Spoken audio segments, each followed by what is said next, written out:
open conversation today is with Dr. Suleyman, the chairperson and founder of 𝗣𝗿𝗲𝗸𝗶𝗸𝗍𝗍𝗍.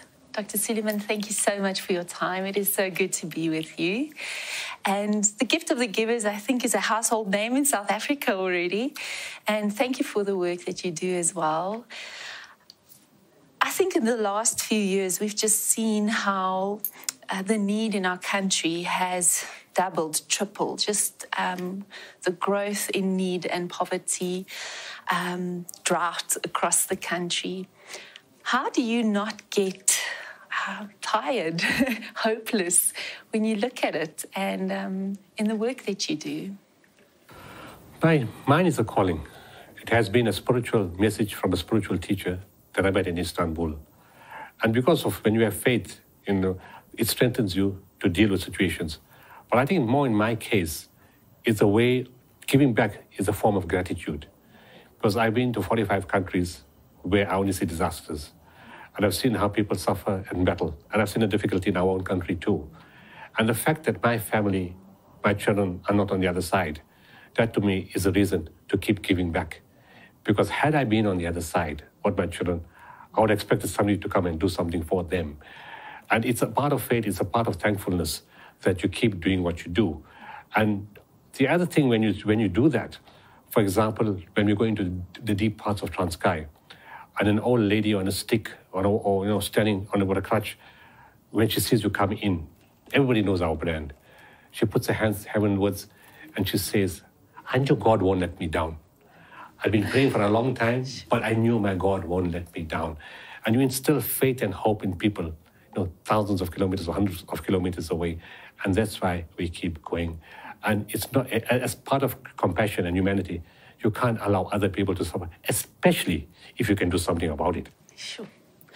That's, and I think you touch on something about bringing hope, and just sometimes I sit and I think, to be a solution doesn't mean I have to be come from a specific area or believe something very specific. It's a fellow human calling, as you say, to bring that light, bring that hope, bring relief where we can. You see, sometimes people set unrealistic goals. We have to keep certain things in mind. We can't help everybody. That's a fact. Sure. You need to understand that. That's the start of the premise of how you start. But you can make a difference to somebody. And everyone can make a difference to someone. We can't make it to everyone, but to someone. Mm-hmm. And then religious teaching tells you, whoever does an atom's weight of good. And the word specifically used is atom, which means something very small. Because sometimes a small thing makes a very huge difference. Sure. So whoever does an atom's weight of good shall see it. So when people are lost and thinking, what can I do? You don't have to go far. And the scriptures teach you that you first do it with your family, then the neighbors, then down the road, then the next street, then the community, and then further up. And it may be something in your company. And sometimes it may maybe it's just a good word and say, look, you look at the things the wrong way, look at it this way. And a touch, and just a feel, and a listen. It's simple things, they cost nothing. To wipe the tear of a grieving child, to caress the head of an orphan, to say words of good counsel to a widow, or to provide a plate of food at a soup kitchen. It's small things, but the recipient is not small. It's something very, very big. But the person giving it doesn't need a massive outlay. All it requires is faith, commitment, sincerity, and integrity. And taking that first step. Yes. Because what awakens in me as you say this is that anybody, anywhere can start. You can do something. You don't have to have all the resources or the biggest organization, or you can start in your home with your family, that child that crosses your path, as you say, that granny that you see in the mall with her walking stick, a smile, a touch. And Dr. Suleyman, I think the one question that I want to ask you is, someone once said that the opposite of poverty isn't riches, it's dignity. And how has that played out in the places where you've been with people, where you've seen that hope filling someone in a very hopeless situation? What do you see in that relationships? The strange part is that people in the most difficult situations are those who seem to have the most faith. I've been to earthquakes, I've been to war zones, I've been to floods, to tsunamis, to hurricanes, to drought, to famine. And people come there. We lost 5 children. We lost our parents. They were hungry. They died in the heat, and there was no water and there was no food. And they said, do you know what? We trust God Almighty. We accept what has happened. And we know that aid will come. And yes, we've lost family members, but God sent you and has sent other people also. In terms of dignity, my spiritual teacher said, serve people with love, kindness, compassion, and mercy. And remember, the dignity of man is foremost. Now, this is a critical element, especially in the current times in our country. You see, this country will not fall apart. But we can survive everything that's load shedding and no water and this, that, the other. But when people lose dignity, when they're humiliated, there's no limit to the damage they can cause because there's no consequences. And they have nothing to lose because they've lost everything. There's only one way to fix this country. Take dignity back to the people. Go to Eastern Cape during lockdown and watch as the children run to the dump sites. And as they come running and the truck offloads all the dirt, child goes and finds a jam tin and puts it by its mouth to eat from the jam tin. It can get cut, it can get infected. Another child takes a finger and rubs in a peanut butter bottle and tries to eat whatever little bit is there. Another child comes to the soup kitchen, and we funded hundreds of soup kitchens. And it says, and it's shaking, it's cold, it's July 2020 in Eastern Cape. No shoes, torn shirt, no jersey, no hat, no jacket. And the child is standing shaking and says, I'm hungry, but I won't eat a lot of food. Can you please give me food to take for my mother, my father, my brother, and my sister? This child is a symbol of what adults should be. It's a sign of spirituality, of altruism, of sincerity, of commitment, of respect to the elder. And this is a child that we adults should emulate. Yes, we told a child, eat whatever you want and take food for your family at home, but that's not the only child.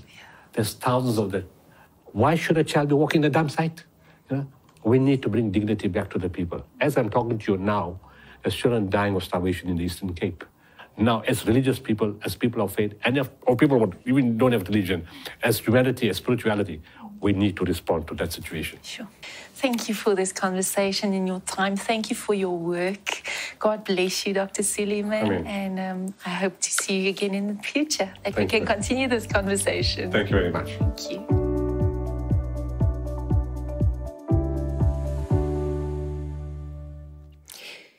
Jesus het na Galilea toe teruggegaan, vol van die krag van die Gees, en berigte oor hom het deur die hele omgewing versprei.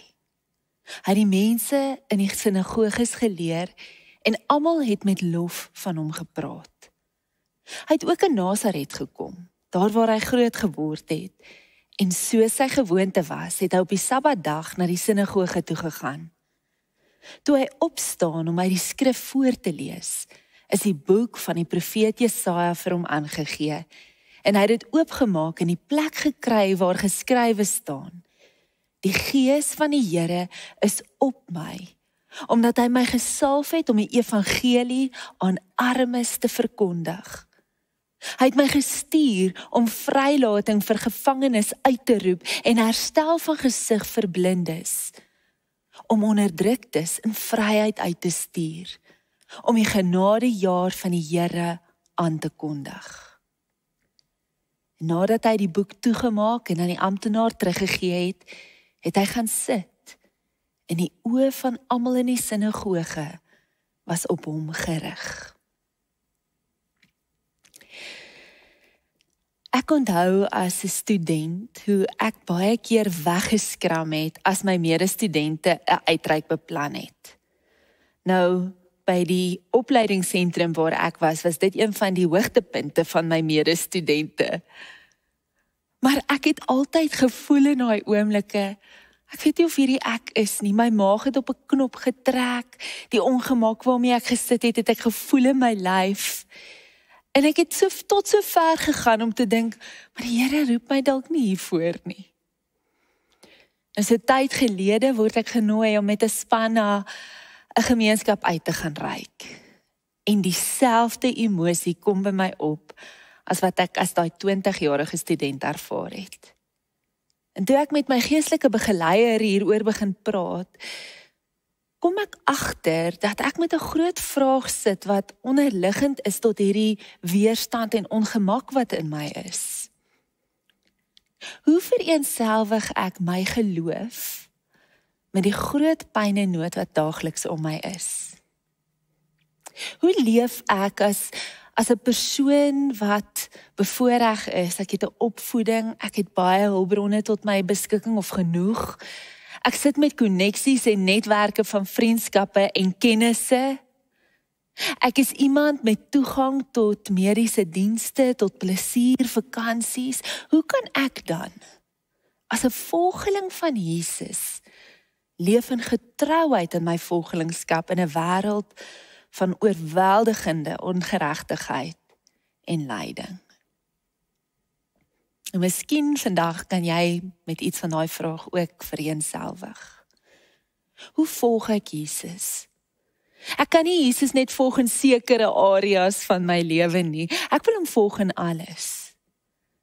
En Lukas vertel vir ons hier dat Jesus, nadat hy sy publieke bediening begin het, terugkeer na sy tuisdorp van Nasaret. Hierdie is die plek waar hy groot geword het, waar hy met sy maats gespeel het as kind, is die plek waar hy sy opvoeding gekry het. Hierdie is die plek waar hy sy eerste werk as 'n timmerman gekry het. Dis sy tuisdorp. En hy gaan terug soontoe, en wanneer hy soontoe gaan, dan gaan hy na die sinagoge toe. En ek verbeel my, al sy vriende en bure en familie is ook daar by mekaar. Dis die Sabbatdag, dis deel van hulle routine ritme, en hier deel hy in hulle midde die rede hoekom hy gekom het. En ek wil jou nooi om weer hierdie woorde saam met my te lees wat Jesus aanhaal. Dis die woorde van die profeet Jesaja, en Jesus sê, die Gees van die Here is op my, omdat hy my gesalf het, om die evangelie aan armes te verkondig.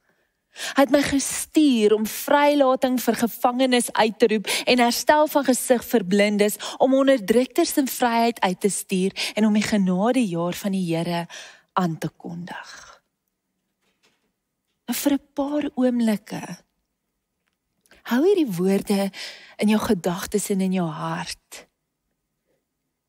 Hierdie is Jesus se lewensmissie.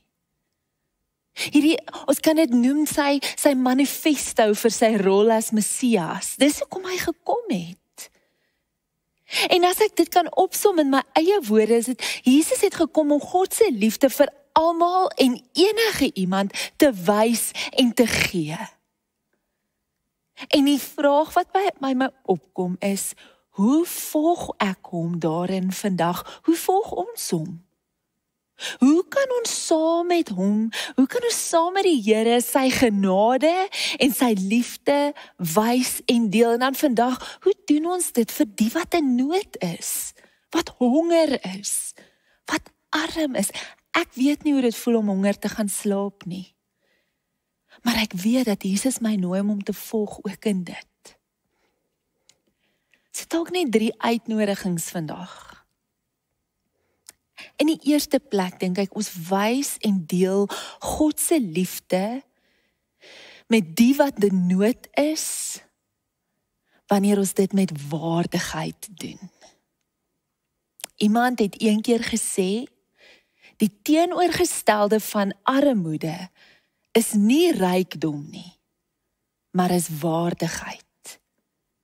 It is to treat someone with dignity.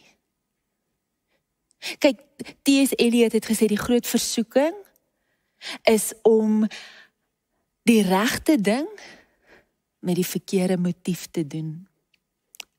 Ons kan uit meerderwaardigheid ander probeer help of nood probeer verlig, maar dis nie die uitnodiging nie. Hier is 'n uitnodiging om te begin by 'n plek waar ek elke mens as ewe belangrik ag. Daar's een ding wat ons almal kan deel en dit is kindness. Dit is my teenwoordigheid. Dit is 'n deel van myself waar ek van my troon afklim en ons op gelyke grond staan. Nou verbeel jou die mense in Jesus se tyd, veral die hongeres, die weerloses, die verwerptes, die uitgeworpenes. Verbeel jou vir 'n oomblik hoe dit vir hulle moes voel, toe hy kom en die goeie nuus aan hulle verkondig. Hoe dit vir hulle moes gevoel het, toe hy na hulle toe kom en gesê het, die koninkryk van God is beskikbaar vir jou, jy's waardig. Nou in daardie tyd was waardigheid iets wat net gedeel is of gesien is in mense wat 'n hoë status het. En die aan die onderkant van die suksesleertjie was nie met waardigheid hanteer nie.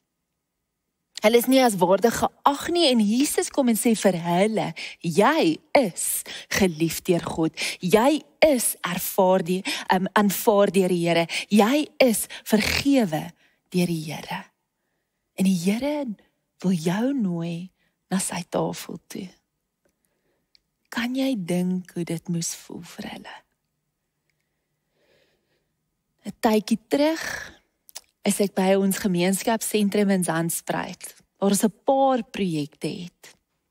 En ek onthou ek daar wegstap by die dag se ervaring, en ek oorweldig is met die projekte wat, 'n verligting bring in die gemeenskap, en die behoefte wat mense het, in die voorsiening van maaltye, maar die manier hoe dit gedoen word. Ek dink in die swap shop, 'n plek waar mense met hulle herwinbare materiaal wat hulle gaan optel, dis hulle daaglikse werk, is hulle daaglikse taak. Hulle tel dit op, hulle bring dit na hierdie winkel toe en hulle ruil dit uit vir klere en eetgerei, basiese goed. Maar hulle kan dit doen met waardigheid. Ek stap in die vertrek waar die klere hang. Dit lyk soos 'n winkel. Daar's 'n aantrekkamer met 'n spieël, dat die persoon wat kom om die klere aan te pas, kan sien hulle lyk goed daarin. Die koskombuis is nie net 'n kombuis nie, dis 'n kafeteria, waar kinders met waardigheid 'n maaltyd kan ontvang, verhouding bou. Niemand is 'n niemand in God se koninkryk nie, almal is 'n iemand. En ons kan verligting bring in die nood om ons, deur hierdie goeie nuus te wys en te deel. Jy is 'n iemand in God se koninkryk, maak nie saak wat jou finansiële status is nie. En ons deel Gods en wys iets van God se liefde en die evangelie wat hy gekom het om te deel, wanneer ons met waardigheid ander in nood bystaan. In die tweede plek, ons wys en deel die Here se liefde, wanneer ons begin gee vanuit wat ek het. Ek kom met wat ek het. En dit beteken, ek kom nie altyd met geld nie, maar ek kom ook met my teenwoordigheid, met my tyd, met my vermoëns. Dis wat Jesus gedoen het. Hy het nie net die goeie nuus gaan preek nie, en gaan verkondig nie. Hy het die goeie nuus lief gekry. Hy het dit begin leef, hy het dit begin integreer, hy het dit begin wys, hy het dit begin deel op maniere. Hy het die melaatse aangaan raak. Hy het die hongeres kos gaan gee.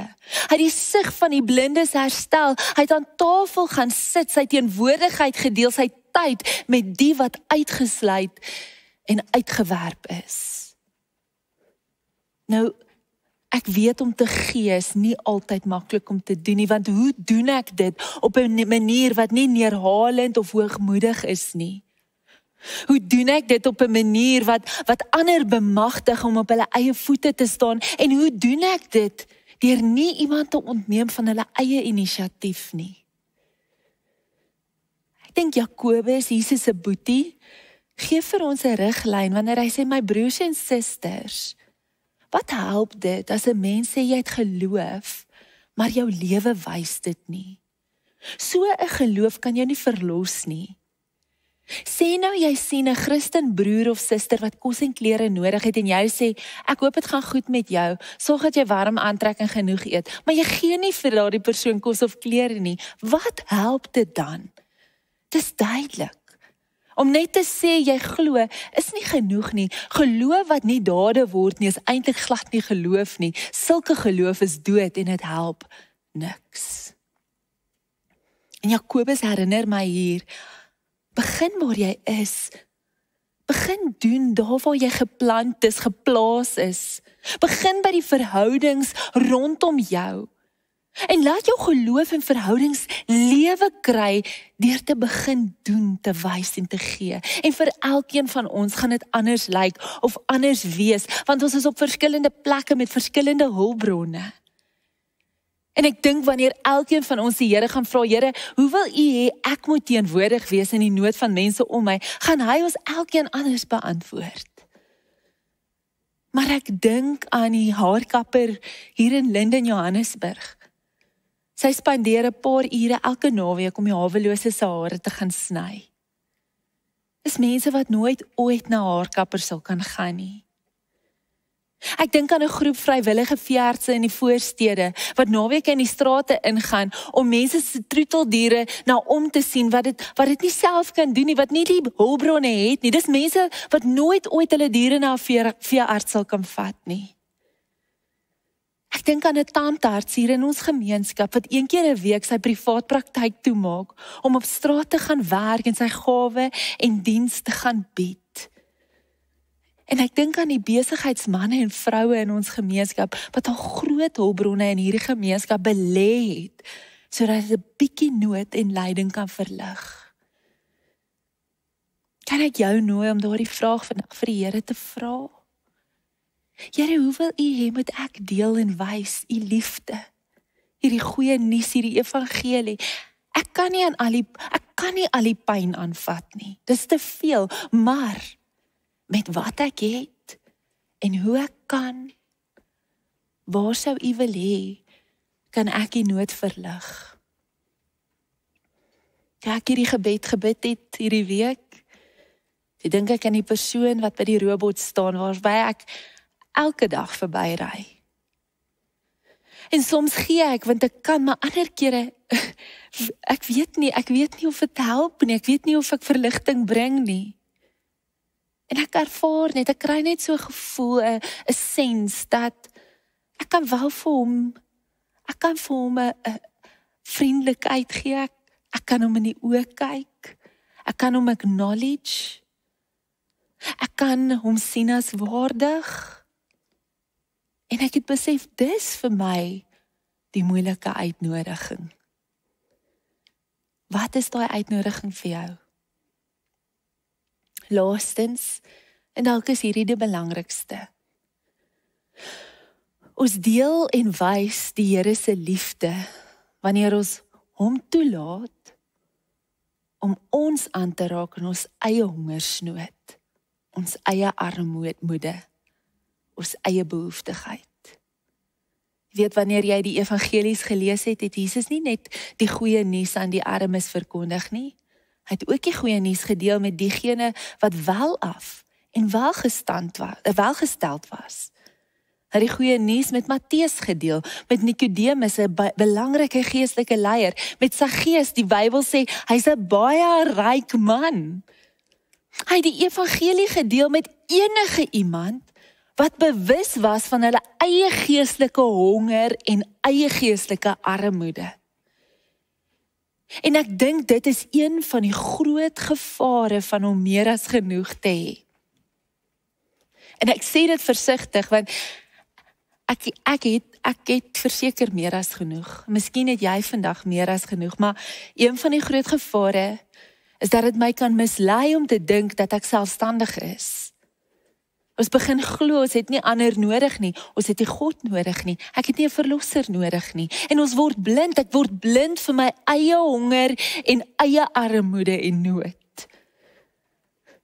Van Jesus se moeilikste woorde waarmee hy ons aanspreek, is in Lukas 12, wanneer hy praat van 'n persoon wat oor tyd groter en groter skatte opgebou het, en eendag sterf hierdie persoon, en Jesus noem hom 'n dwaas, omdat hy groot rykdom versamel het. Hoekom is hy dwaas? Want hy was nie ryk by God nie. En die grootste tragedie van alles, hy was nie ryk teenoor God nie. Om ryk te wees teenoor God is om ons eie diep nood en armoede te kan erken. Dis om na die kruis te gaan, om by die kruis te kniel. By die kruis is dit altyd gelyke grond. En dis waar ons die skatte van vergifnis en nuwe lewe ontvang. Daar word ons ryk. Ons word ryk teenoor God wanneer ons God se liefde in ons lewe toelaat. En ons harde harte begin verander in harte van vlees wat reageer en wat sensitief is en wat breek oor daardie dinge wat God se hart breek. Om die liefde van God in ons lewens in te laat, in ons eie armoede, is om God se wil te begin soek, waar ons ook al gaan, en watter openbare plek ons ook al is. Om God se weg van waarheid, en geregtigheid, en regverdigheid te soek, in watter klein of groot manier ons ook al kan, dis om ryk te wees teenoor God. En is om mildelik te deel dit wat God vir ons gegee het. Kan ek jou nooi vandag? Erken jou armoede. Ek wil my eie armoede van hart, die hongersnood van my hart, my geestelike armoede erken, want ons is almal bedelaars voor die Here. Ons het in hierdie wêreld met niks gekom nie, en ons gaan met niks uitgaan. Erken, sodat jy die werklikheid van die Here in jou lewe kan begin ervaar. Ons leef in 'n moeilike tyd. Ons sien hoe diegene wat in bewind is, het die armes tragies verraai deur hulle eie korrupsie en hebsug, hulle eie belang. En hierdie kan 'n oomblik wees, waar die liggaam van Jesus Christus, die kerk, die pad lei. Die pad wat ons vrymaak van eie belang en gierigheid en selfsug. Die pad waar almal, elke mens met waardigheid gesien en geag en hanteer word. Die pad waar ons kreatiewe maniere vind om te deel wat ons het, waar ons is, om daai nood te verlig. En die belangrikste van alles, die pad waar ons eie armoede erken, sodat die liefde van God ons kan vul en verander en transformeer en vloei deur ons. En mag die Here ons help daarmee. Kom ons bid saam. Here, dankie vir hierdie uitnodiging wat na ons toe kom. U uitnodiging volg my. Here, ons wil leer wat dit beteken wanneer U sê het gekom om hierdie evangelie, hierdie goeie nuus aan armes te verkondig. Ons wil U daarin ook volg. Ons bely vandag ons eie behoeftigheid, ons eie armoede en honger. En ons vra dat U deur ons sal werk, dat ons harte sal brand en breek vir dit wat U hart laat brand en breek. Dat ons sal vat wat U vir ons gegee het, neem wat U vir ons gebruik het, elke geskenk wat uit U hand uitkom. En dat ons in die plekke wat U ons plaas, die mense wat U oor ons pad bring, dat ons daar sal die eerste tree neem, om U liefde te wys en te gee. En dis die gebed van ons hart, in Jesus naam, amen. Ontvang die seën van die Here, die liefde van God ons Vader, die genade van Jesus Christus, en die vrede van sy Gees is en bly met elkeen. Amen.